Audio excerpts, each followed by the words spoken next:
This podcast of The Pat Campbell Show is powered by the law offices of John M. Dunn. So Sunday afternoon, I'm sitting at my desk in my man cave, and I'm reading an article off of Big League Politics, and it was an article about Dr. Kelly Ward. In fact, Dave, play that clip again. This is the lady. I think she ran against McCain, and now I think she's running against Jeff Flake out in Arizona. She's a doctor, a real doctor, okay? And it's like Captain Obvious here. McCain's got a very severe form of brain cancer. It's advanced. He's got a limited shelf life, and she's just being frank. He needs to step aside, right? So here's what she said. Go ahead. I hope that Senator McCain is going to look long and hard at this, that his family and his advisors are going to look at this, and they're going to advise him to step away as quickly as possible. You probably realize that with John McCain out of commission, we don't have 51 votes. Anyways, everything she's saying is spot on. Of course, she's being attacked. You're heartless. You're soulless. You're going after a dying man just because you want his job. Give me a break. So anyway, I'm reading this on Big League Politics, and meanwhile, I get a message on Facebook from the editor of Big League Politics, Patrick Howley, asking if he can come on my program today. I'm like, well, that's weird. And I said, absolutely, because he's got some great articles up there we're going to be talking about this morning. So with that said, Patrick, welcome back to the Pat Campbell Show. Good morning. Hey, Pat. Good to be here. Hey, tell me a little bit about this Kelly Ward story. What kind of feedback are you guys getting on that one? Yeah, it's good. People are pretty much rallying behind her. She said basically, look, this guy has a very serious condition. He's literally brain damaged at this point, and you don't want a brain damaged person making decisions in the Senate.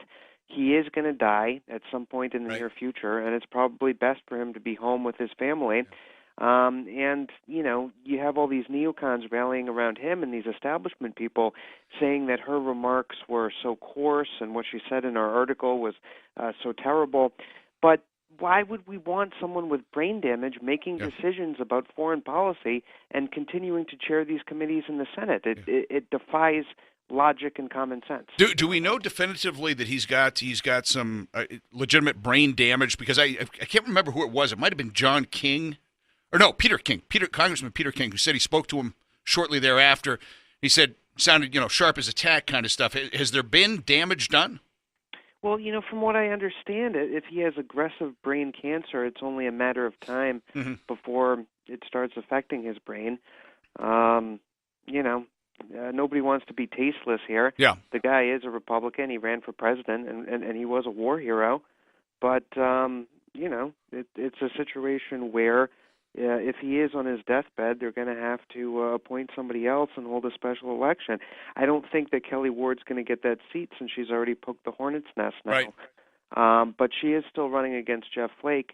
And I think that's going to be a very hard-fought battle, and she very well might win. Yeah. I had former Senator Tom Coburn in studio a couple of weeks ago talking about Congressman Mark Wayne Mullen from District 2 breaking his term limit pledge and deciding to run for a fourth term. But we were talking about the Senate, and he told me he wouldn't name names, but he said there's at least two members of the Senate that are suffering from dementia. And some of these people just stay around way, way too long. I hearken back to, when Robert Byrd was around, towards the tail end, it was like Weekend at Bernie's. At some point, you got to step aside and get some people in there that know what they're doing. Now, you look at McCain. Remember a couple of weeks ago during the Comey hearings, he went on this bizarre rant and he blamed it on staying up late. And now in retrospect, you're going, maybe that had something to do with what's going on now. Yeah, it was really painful to watch in the Comey hearing, and this guy is somebody who is being relied upon by a lot of these national security people who are against Trump. Right. And so from what I'm hearing from inside of that world is that they're very confused now about what to do because their leader is basically being taken off of the battlefield with this illness. Yeah. All right. Again, we're talking with Patrick Howley from Big League Politics. First of all, who or what is Big League Politics? Tell me about it. So Big League Politics is a site that I decided to start right after the election. I used to work for Breitbart, right. Covering the Hillary Clinton campaign. And then after the election, I decided to start my own site. I didn't really have any reason for why. I just wanted to. Mm-hmm. I have a couple of great reporters now, including Cassandra Fairbanks and Larry Schweikart, and some really, really good people. And so, it's just a fun, interesting news site. And, the only thing that distinguishes it is just, we have fun doing it, and it's pretty good. Did you work, or maybe you contributed? Did you contribute to the Daily Caller for a while, too? Yeah, I worked at the Daily Caller for a number of years, Okay, all right. And then I joined Steve Bannon for the election to work for Breitbart. Yeah. What is your, since you've worked with Bannon, what is your take on him? Because we carry Glenn Beck's program here. Glenn Beck is of the belief that Steve Bannon is like the most dangerous, he's actually said the most dangerous man in America. The reason is because, let's be honest, Breitbart kicked the Blaze's ass. That's the bottom line. That's why Glenn doesn't like Bannon. You worked with Bannon. What is Bannon like? Bannon is, an Irish Catholic intellectual guy, very smart, very well-read, and somebody who had been putting together this plan for a very long time in his head. And he's a kind man. He cares about the country. And as a genuine student of the American Revolution and the idea that the American Revolution never really ends just because we defeated George III, just because we defeated Hitler, it never really ends. You have to continue to fight for it. And he applied that thinking into the online realm. And Matt Drudge was also very influential in this as well. Steve has his heart in the right place, and he wants to do the right thing for the country. I have said on this program, I'm a big fan of Steve Bannon's, okay? And I believe he's our guy in the White House, and it's critical that he remains with Trump, because if he's not with Trump, then Trump isn't the Trump we voted for anymore. Am I off base? No, you're absolutely right. I mean, I think Trump and Bannon see eye to eye very, very closely when it comes to trade and national security, and an unwillingness to be politically correct right. about Islam, for instance. And so, if they lose him, I think Trump becomes adrift very quickly. All right, let's talk about the article that you penned having to do with Mueller and the Mueller team. You say they can be disbarred for the Clinton conflicts in the Trump case. First of all, explain to my listeners who exactly Mueller is, what he is, what his job's going to be, what he's being expected to do, and what are some of the problems with Mueller? Well, I wish I knew the answer to all of those questions. He basically has unlimited authority as special counsel. He was the FBI director under Bush, and he has become the special counsel to investigate a case in which there is no evidence, and there's no probable cause, and there's nothing yet to suggest that the Trump campaign actually colluded with the Russians, and yet he's been given broad powers to investigate and surveil basically everybody in Trump's orbit over the past 10 years. It's going back more than a decade now. He's very close friends with James Comey, which presents a conflict of interest because James Comey happens to be his star witness in the case. If it wasn't for Comey's testimony, there would be no case. So that's a conflict of interest right off the bat. And you have a politicized team that he's built of Democrats, Democratic donors, and literally people who represented Hillary Clinton during the email scandal. Hillary Clinton's personal attorney during the email scandal is now on Mueller's team, going through all of these communications between Trump officials. So you basically have this runaway investigation that has no evidence, and it apparently doesn't need to have any evidence. It's probably the closest thing to a silent coup that we've had in this country, all the way back through our history. Again, talking with Patrick Howley from Big League Politics.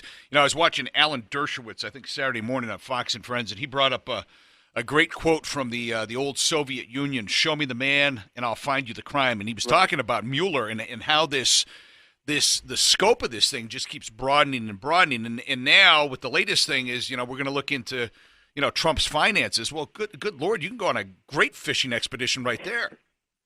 Yeah, absolutely.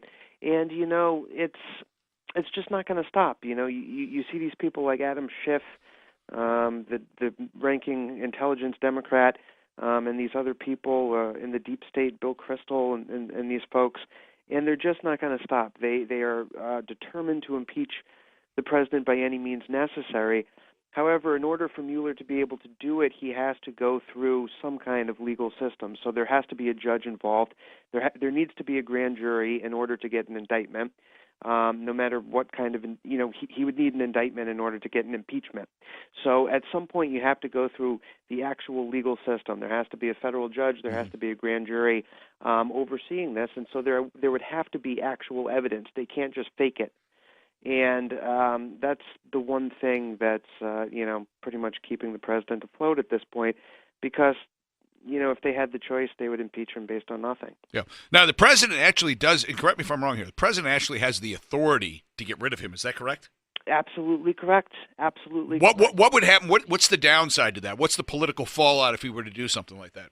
They would start making the case for obstruction of justice, which is what they did to Nixon when he did the Saturday Night Massacre and fired the special prosecutor. They would try to claim that that's obstruction of justice, and so he needs to really get an airtight legal defense for that ahead of time before he fires Mueller. But he's had a long time now, and I think that it's probably what he needs to do. The question is, are they going to reappoint Mueller as soon as he fires him?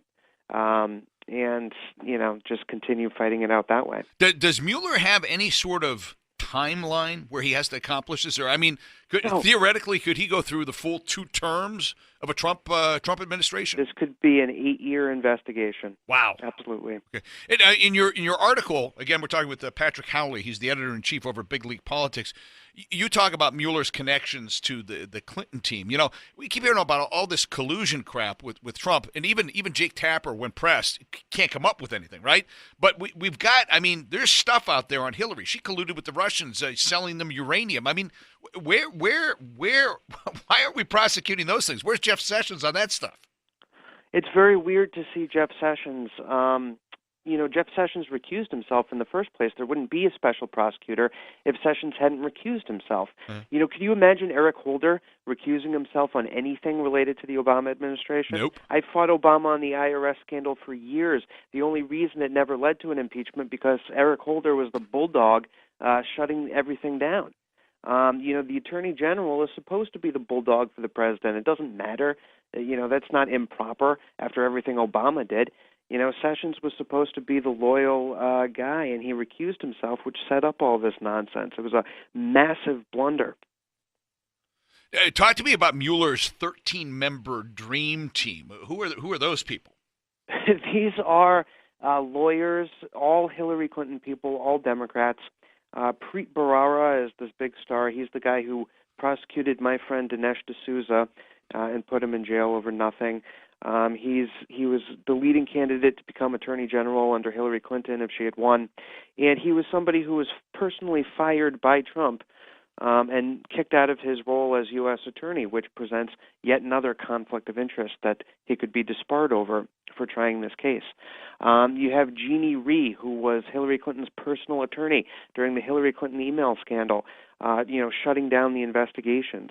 You have Andrew Weissman, who is a major, major Democrat. These people are all swamp-dwelling, deep-state Democrats. They're some of the worst people in Washington, just looking through their resumes. They all sort of orbit around the law firm Wilmer Hale, which is a very Clinton-connected law firm that Mueller worked for, and also Jared Kushner's lawyer worked for recently, which is interesting.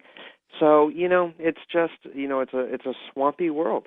And the good thing that Trump has going for him is that there's no evidence that he did anything wrong. Mm-hmm.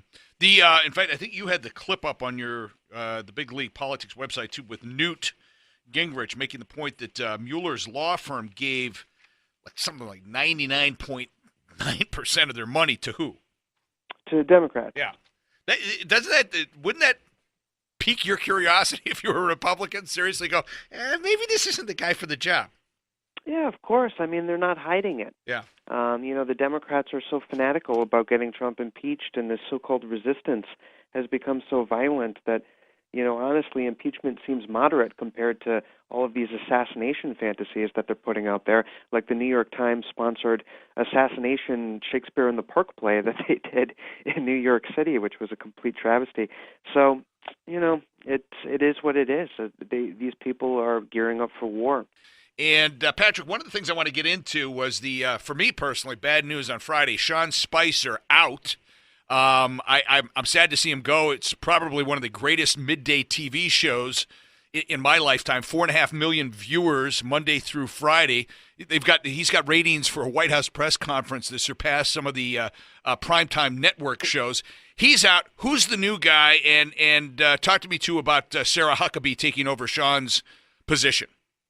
I think it's a good move. I like Sean Spicer, but it always felt to me like they were trying to shoehorn the communications team into what they thought a typical White House should be. Right. And I think that doesn't fit the Trump revolution. It's like we had this amazing populist uprising, lock her up, and CNN sucks. And then once we get in there, it's like, okay, here's Sean Spicer, and here's Reince, and all right, we're going to do the White House thing now. And it just didn't work. Mm-hmm. It wasn't working. The policies were working. The executive orders are good. But the communication, the messaging just wasn't working. So this guy, Anthony Scaramucci, seems the mooch. I like it. The mooch. He seems like, he's a businessman. He's like Trump. He's a business guy. He wants results. And but when I hear that he's a businessman, I think of The Sopranos for some reason. They're already, the Italian jokes are out there, the baseball bat, that kind of stuff. He did a pretty good job with Jake Tapper on Sunday. Yeah, definitely. And he boxed Jake Tapper into a corner where he had to, Tapper had to say, "Oh, I grew up working class too." Yeah. No, he didn't. He was the son of a doctor. He grew up in the suburbs, went to Dartmouth. But that's how uncomfortable they are now about this class divide in the country. It's become so pronounced, and they realize that they're on the side of the elites and the people who are out of touch. So I love this Scaramucci guy. I think he's going to do a good job. Sarah Huckabee Sanders is lovely and wonderful, and was very helpful during the campaign to Breitbart and to me. She's actually got a better style. The problem with Sean, I love Sean, but he's too confrontational. Okay, Sarah Huckabee, on the other hand, is very good at diffusing the mainstream media. What I really take issue with is immediately the attacks on her physical appearance. I mean, if I do that on the radio, if I go after a female based on her physical appearance, I'm immediately branded a misogynist, a sexist, a Neanderthal. But apparently it's okay for the folks on the left to go after her because I guess she's not as pretty as they'd like her to be. Oh, it's disgusting. I think she's pretty hot too. Anyway, so I don't really see what they're talking about. But yeah, no, it's just a complete double standard. These people have lost the script. They're in fantasy land now. It's just hatred and bile and viciousness. And the reason is that they're not tied to any kind of ideology anymore. They've lost it. They have no clue what's going on. They're tied to this race and sex and homophobia and all these narratives. But is it tied to any kind of policy? Is it tied to any actual bills that they want to pass, anything they actually want to do at this point? Mm-hmm. They have no clue. They don't get taught anything in college anymore. They've lost the script. The media is out of their minds. The media is on an acid trip. None of these people on the left have any clue what is going on anymore. They're just on this lifeboat together, and they're killing each other off as they go. And they have no clue. All they know is that they hate Donald Trump. That's the one thing that binds them together. Otherwise, they have no idea what's going on. Why are they so vested in his destruction, his downfall?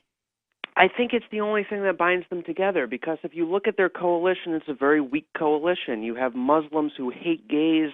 You have blacks against whites, and liberals who are gentrifying, and the black people don't like them, but they're all part of the same coalition. There's so much friction within their own voter base that the only thing they can all agree on is who the enemy is. Yeah. And I think that's the only thing that binds them together, and they know that. Again, Patrick Howley, editor-in-chief over at BigLeaguePolitics.com. If people want to find out more about you, what you do, where do we send them? Best place is the website. Are you also on you're not on Twitter anymore. You pulled off of Twitter, didn't you? I pulled off on Twitter. Steve Bannon made me quit Twitter a long time ago because it was getting a little much. You were good on Twitter. Well, it lasted, right? I was very good on Twitter. Very good on Twitter. But yeah, Big League Politics is a good site, so that's where I would send you. Patrick, we thank you so much. Have a great day. Thank you, sir. Take care. Log on to 1170kfaq.com to check out all of Pat Campbell's podcasts, powered by the law offices of John M. Dunn.